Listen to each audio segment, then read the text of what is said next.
والسلام عليك يا رسول الله على آلك وأصحابك يا حبيب الله الصلاة والسلام عليك يا نبي الله وعلى آلك وأصحابك يا نور الله۔ درود پاک پڑھنے کے بے شمار فضائل و برکات ہیں۔ سرکار دو عالم صلی اللہ تعالی علیہ وسلم کا فرمان عالی شان ہے کہ جو کوئی شخص جمعہ کے دن 200 بار درود پاک پڑھے اس کے 200 برس کے گناہ معاف کر دیے جاتے ہیں۔ سبحان اللہ۔ علماء فرماتے ہیں کہ جمعہ کے دن اگر کوئی ایک نیکی کرے تو اسے 70 نیکیوں کا ثواب ملتا۔ ہمیں اس دن تلاش کر کے نیکیاں کرنی چاہیے، درود پاک پڑھیں، تلاوت قرآن کریں، ہو سکے تو جمعہ کے دن سورہ یاسین پڑھیں۔ صلو علی الحبیب صلی اللہ تعالی علی محمد صلی اللہ علیہ وسلم۔ نبی پاک صلی اللہ تعالی علیہ وسلم کا فرمان ہے جس کا مضمون ہے کہ مرنے کے بعد بندے کا اعمال نامہ منقطع ہو جاتا ہے، ڈسکنیکٹ ہو جاتا ہے۔ ہم مر جائیں گے، اب نیکیاں نہیں کر سکیں گے، مرنے کے بعد ایک بار سبحان اللہ کہنے کا موقع بھی نہیں ملے گا، مگر فرمایا 3 باتوں کے علاوہ 3 چیزیں جاری رہتی ہیں مرنے کے بعد بھی۔ نمبر 1، علم بندہ چھوڑ کر جائے، حدیث پاک کا مضمون ہے جو باقی رہے لوگ اس سے نفع اٹھاتے رہیں، تو علماء کتابیں لکھ کر جاتے ہیں، طلباء چھوڑ کر جاتے ہیں، پھر پیچھے علم چلتا رہتا ہے اور ان کو قبر میں ثواب کا تحفہ ملتا ہے۔ دوسرا فرمایا صدقہ جاریہ، بندہ زندگی میں کوئی ایسا کام کر جائے، صدقہ جاریہ والے مسجد بنا دی، مدرسہ بنا دیا، کنواں کھدوا دیا، درخت لگا دیا، بہت سارے ایسے کام ہیں جو جاری رہتے ہیں، تو بندہ دنیا سے چلا جائے گا، وہ نیکی چلتی رہے گی، اسے قبر میں ثواب ملتا رہے گا۔ تیسری بات نبی پاک علیہ السلام نے فرمائی وہ یہ ہے کہ جب نیک اولاد ہو اور وہ مرنے کے بعد والدین کے لیے دعائے مغفرت کرے، ایصال ثواب کرے، تو مرنے کے بعد والد کو یا اس کی والدہ کو قبر میں اس کا ثواب ملتا ہے۔ سبحان اللہ۔ پھر اولاد حافظ قرآن ہو، اللہ اکبر۔ حفظ قرآن کے فضائل اس قدر بیان ہوئے، احادیث کا مضمون ہے کہ جو حافظ قرآن ہوتا ہے نا، وہ حافظ قرآن جس نے قرآن کو یاد کیا، اس کے حلال کو حلال جانا، اس کے حرام کو حرام جانا، بروز قیامت وہ اپنے گھر والوں میں سے ایسے 10 لوگوں کی شفاعت کرے گا جن پر گناہوں کی وجہ سے جہنم واجب ہو چکا تھا، اتنے گناہ ہو گئے تھے کہ جہنمی بن گئے تھے، مگر حافظ قرآن ایسے 10 لوگوں کو گویا جہنم سے نکال کر جنت میں لے جائے گا۔ قیامت کے دن جنہوں نے قرآن حفظ کیا ہوگا، قرآن پڑھا ہوگا، ان کے والدین کو جنتی لباس پہنایا جائے گا، جنت کا تاج پہنایا جائے گا۔ وہ پوچھیں گے یا اللہ یہ عزت، یہ اکرام کس وجہ سے؟ فرمایا جائے گا تمہاری اولاد کے قرآن کو تھامنے کی وجہ سے۔ اپنے بچوں کو عالم بنائیں، اپنے بچوں کو حافظ قرآن بنائیں۔ نبی پاک علیہ السلام کا فرمان عالی شان ہے جو شخص اپنے بیٹے کو ناظرہ قرآن کریم سکھائے اس کے سب اگلے پچھلے گناہ بخش دیے جاتے ہیں، اور جس نے اپنے بچے کو بغیر دیکھے پڑھنا سکھایا تو اللہ تعالیٰ اس باپ کو 14ویں رات کے چاند کی مانند اٹھائے گا اور اس کے بیٹے سے کہا جائے گا پڑھ، جب بھی وہ ایک آیت پڑھے گا اللہ تعالیٰ اس کے باپ کا ایک درجہ بلند فرما دے گا، یہاں تک کہ وہ پورا قرآن پاک ختم کر لے۔ سبحان اللہ۔ بچے کو قرآن سکھانا کس قدر فضیلت کا باعث ہے۔ آج نارملی ہم یونیورسٹیز، کالجز اور دنیا بھر کی تعلیم سکھانے کی فکر تو کرتے ہیں، اے میرے میٹھے اسلامی بھائیوں، کیا اپنے بچوں کو قرآن پڑھانے کی ہمیں فکر ہے؟ دنیا بھر میں جہاں کہیں ہیں دعوت اسلامی کے مدنی ماحول میں قرآن پاک سیکھنے سکھانے کا بڑا زبردست طریقہ موجود ہے، سسٹم موجود ہے۔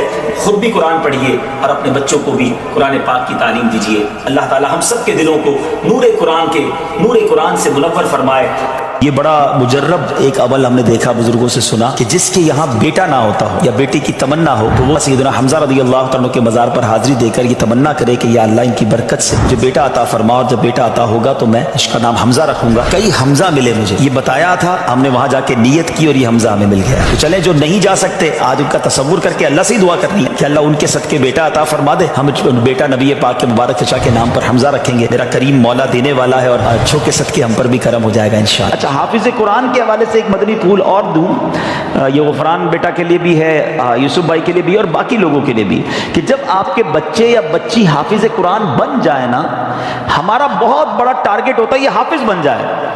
میرے حساب سے حافظ بنانا آسان ہے، حافظ برقرار رکھنا مشکل ہے۔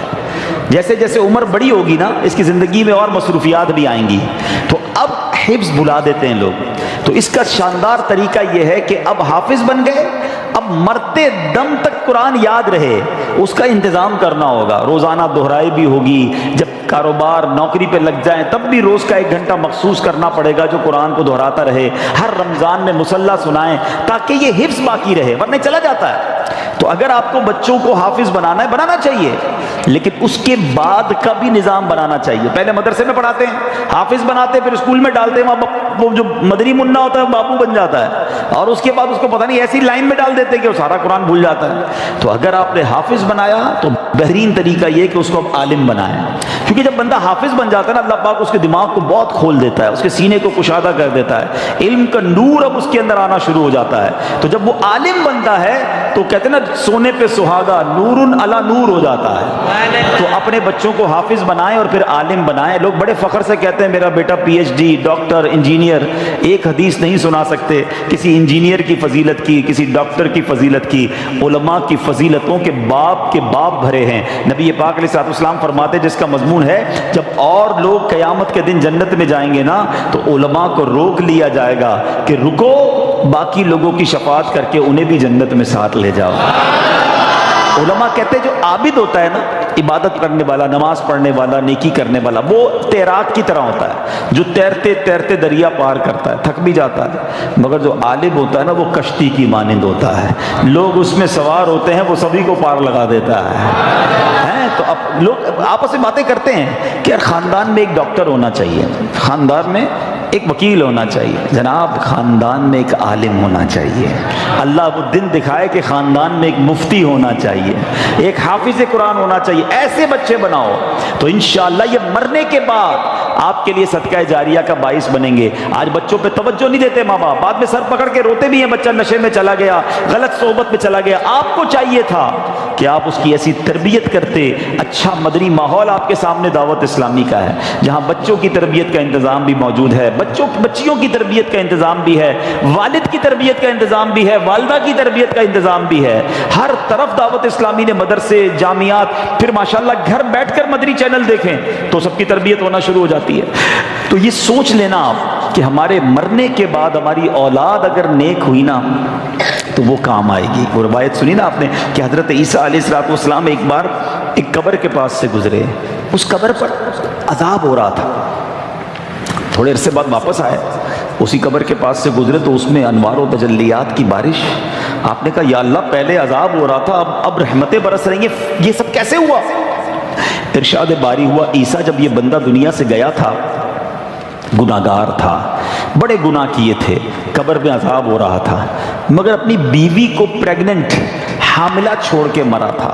اس کے یہاں بیٹا پیدا ہوا اور یہ بیٹا جب تھوڑا سا بڑا ہوا تو مدرسے گیا، اور جب مدرسے گیا تو قاری صاحب نے کہا بیٹا پڑھو بسم اللہ الرحمن الرحیم۔ جب اس کے بیٹے نے زمین کے اوپر مجھے رحمان اور رحیم کے نام سے پکارا، اے عیسیٰ مجھے حیا آئی کہ اس کے باپ کو زمین کے اندر عذاب دوں، میں نے اس کے عذاب کو دور کر دیا۔ بیٹا اللہ کو پکارے مغفرت باپ کی ہو جاتی ہے، لیکن اگر باپ بیٹے کی ایسی تربیت کرے کہ وہ نشہ کرے، وہ بے حیائی کے کام کرے، وہ غلط کام کرے، حرام روزی اس کے لیے چھوڑ کر جائیں گے تو یہ ہماری پنشمنٹ اور پٹائی کا باعث ہوگا۔ اللہ کرے کہ ہماری اولاد نیک بنے۔ اور یہاں اب میں بچوں سے بھی بات کر لوں کہ جن کے ماں باپ چلے گئے یا ماں باپ بوڑھے ہیں، ایسے کام نہ کرنا جس سے ماں باپ کو قبر میں تکلیف ہو۔ اگر وہ چلے گئے نا تو ان کے لیے خوب ایصال ثواب کرو، صدقہ خیرات کرو، نمازیں پڑھو، دعائیں کرو کہ اللہ ہمارے ماں باپ کی مغفرت کر دے، ان کی قبروں کو جنت کا باغ بنا دے۔ قرآن کہتا ہے کیسے دعا کرنی ہے؟ رب ارحمہما کما ربیانی صغیرا، اے اللہ ہمارے ماں باپ پر ایسے رحمت کر جیسے بچپن میں انہوں نے ہم پر رحمت کی، ہمیں تکلیف نہیں آنے دی، اپنے دامن میں چھپا لیتے تھے۔ اے اللہ اب قبر میں ہمارے ماں باپ تیری رحمت کے حوالے ہیں، اب تو اپنی رحمت کی چادر میں چھپا لے، میرے مولا ان کے گناہ معاف فرما اور ان کی قبروں کو جنت کا باغ بنا دے۔ تو بہرحال میں ایک بار پھر مبارکباد پیش کرتا ہوں اور باقی لوگوں کو بھی یہ درس دوں گا کہ اپنے بچوں کو دعوت اسلامی کے مدرسوں میں بھیجیں، جامعات میں بھیجیں، بچے عالم بن گئے، حافظ بن گئے، قرآن پڑھنے والے بن گئے۔ یاد رکھنا میرے آپ کے مرنے کے بعد